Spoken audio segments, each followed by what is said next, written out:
오늘은 독도의 날입니다. 1900년 10월 25일 고종 황제가 대한제국 칙령 41호에 독도를 울릉도의 부속 섬으로 명시한 것을 기념한 날이죠. 그런데 일본의 시마네현은 2015년부터 독도를 상징하는 특산물이라며 이런 카레라이스를 만들어 팔고 있습니다. 이를 북한 관영 매체가 비난했고 아사히가 그 내용을 받아 보도한 것인데요. 이렇게 끊임없이 우리를 대상으로 도발을 감행하는 일본에게 초대형 군사 도발이 발생했죠. 그것은 바로 중국과 러시아의 해군 함정 10척이 일본을 한 바퀴 도는 투어에 나선 것입니다.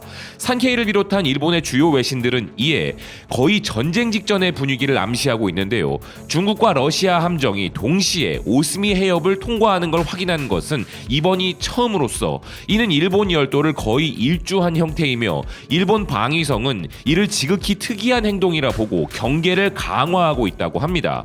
니케이 아시아 역시 중국과 러시아의 전례 없는 일본을 일주하는 도발이 발생했으며 일본 전투기가 출동할 정도로 긴박한 상황이었음을 보도했는데요.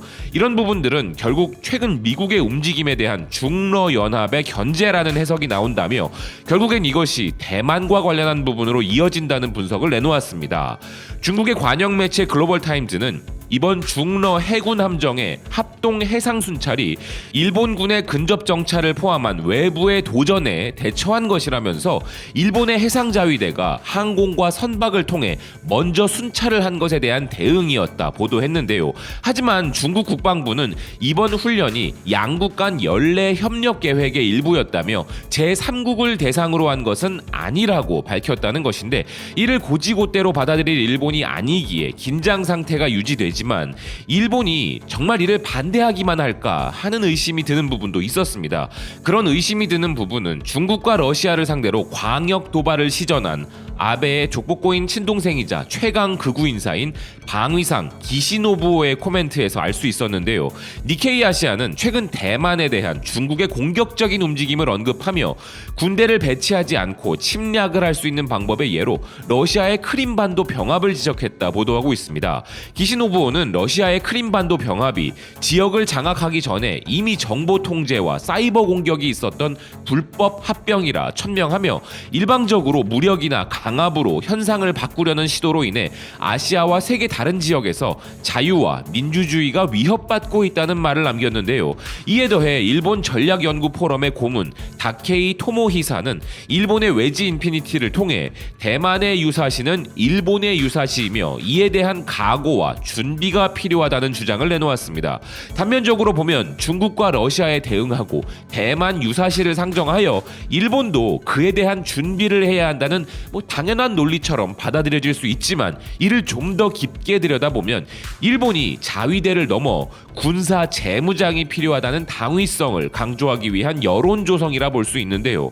이 부분 외에도 북한이 최근 발사한 잠수함 발사 탄도미사일 SLBM과 관련하여 미국이 이를 용인한 것이 아니냐는 산케이의 보도가 있었습니다.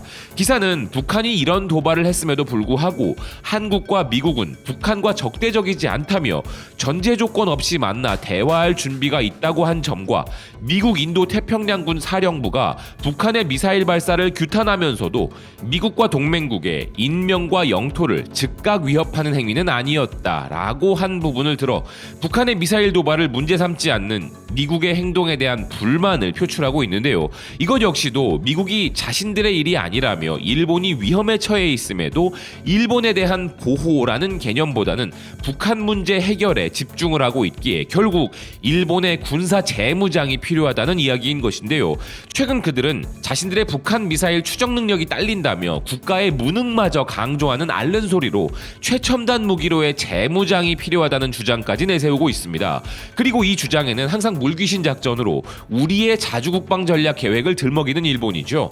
이런 일본에 대해 미국의 개간지 제이코빈 매그에는 절대 일본이 재무장에서는 안 된다는 주장이 제기되었습니다. 제2차 세계대전 이후 해산된 일본군을 재건하려는 워싱턴의 추진은 매우 위험하며 일본의 재무장은 이 지역에서 갈등을 촉발할 뿐만 아니라 성장하는 일본 극우를 더욱 대담하게 만들 것이라는 이 주장은 동아시아 전문가이자 일본 전문가인 가브리엘 로드리게즈가 내놓은 것인데요. 이어지는 내용들은 일본 전문가답게 정확히 일본을 파악하고 있었습니다. 1983년 나카소네 야스히로 총리는 로널드 레이건 대통령에게 일본은 미국에 침몰할 수 없는 항공모함이라 공언한 바 있는데 2011년 이후 중동에서 아시아 태평양으로 미국의 군사재 배치가 일어나면서 미국과 중국 그리고 북한 간의 긴장이 고조되었고 여기서 일본은 미국의 창끝이라 할 수 있는데 이런 부분들은 일본에서 부상 중인 일본 극우 세력에게 유리한 부분이며 중국과 북한이 크게 다가오면서 마침내 일본 극우가 오랫동안 염원하던 프로젝트인 자위대의 완벽한 독립군으로의 재무장 기회가 다가오고 있다는 주장을 하는 필자인데요. 현재 일본 극우가 지난 10년 동안 정치적 입지를 구축함에 따라 일본 시민의 자유가 축소되고 민족주의 정서가 고조되고 있으며 중국을 포함한 동아시아 국가들은 일본의 이런 재무장에 대해 당연히 우려하고 있지만 미국의 일본 관련 정책을 만들어낸 외교정책 인식론자들은 일본의 파시스트적인 요소를 무시하거나 혹은 그것을 수용하고 있다는 것입니다. 즉 미국이 동아시아 안보를 위해 일본을 이용하려는 것이 일본의 국수주의적인 부작용을 전혀 생각하지 않은 것이라는 비난인데요. 필자는 미국이 일본의 재무장을 처음부터 금지하는 헌법을 만들었음에도 불구하고 최근 중국의 부상은 일본의 군사력 증강에 큰 역할을 했으며 미국 측의 주장은 일본이 미일 동맹에 더 많은 기여를 하고 중국과 북한으로부터 스스로 방어해야 한다는 구실로 이어지고 있는데 이는 미국의 의도와 달리 일본은 다른 목적을 가지고 있다는 것이죠. 그리고 일본에서 이렇게 극우들이 부상하고 재무장에 대한 주장이 재개되는 것은 일본의 지정학적 전략적 역할과 더불어 쇠퇴하고 있는 일본의 징후라는 필자인데요. 잃어버린 30년이라 불리는 경제 쇠퇴기와 일본의 경제 위기로 극우가 부상하였고 일본의 자민당은 인종차별과 민족주의 그리고 군사적 강화에 대한 열광을 부추기고 있으며 현재 일본의 자유주의는 쇠퇴하고 재무장 운동으로 인해 파시즘이 부상하면서 일본의 평화헌법을 위협하고 있다는 것입니다. 그리고 이런 부분은 1930년대의 일본 파시즘과는 완전히 다른 형태를 취하겠지만 그것이 동아시아와 일본 자체에 큰 위협이라는 것은 의심의 여지가 없다는 필자인데요. 또한 일본의 재무장에 대한 한국과 중국의 반대는 역사적인 사건들로만 봐도 놀라운 일이 아니며 일본군이 북한을 선제 공격할 수 있는 형태로 재무장을 하겠다는 것은 한국과 중국 도시들에 도달할 수 있는 장거리 미사일 타격 능력을 갖추는 것이기에 한국, 북한, 중국이 모두 이를 도발로 보는 것은 당연하다는 것입니다. 그리고 이런 일본의 움직임은 북한이나 중국의 선제 공격을 촉발하는 것이며 일본이 군사적 독립을 구축하면 이 지역에 대한 미국의 개입을 줄일 수 있기에 일본이 군사력을 개발한다는 일부의 주장은 겉보기에는 비합리적으로 보이지 않을 수 있지만 미국의 전문가들이 일본의 극우 세력 부상에 대한 우려를 하지 않는 것과 일본의 이웃 국가들이 불편해하는 것을 무시하는 것은 경솔한 행동이라는 필자인데요.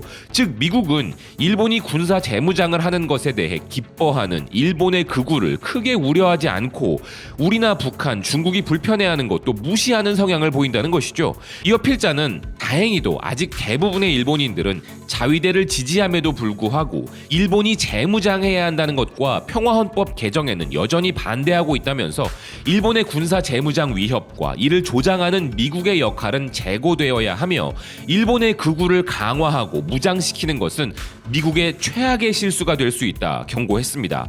미국이 현재 가장 심각하게 생각하는 중국을 비롯 북한과 러시아 등을 상대하기 위하여 다양한 방안을 모색하고 있지만 그 중에서 일본 자위대에 선제 공격 가능한 일본 군으로의 전환은 일본 극우들의 야망과 맞물려 엄청난 부작용을 가져올 것이라는 경고인 것인데요.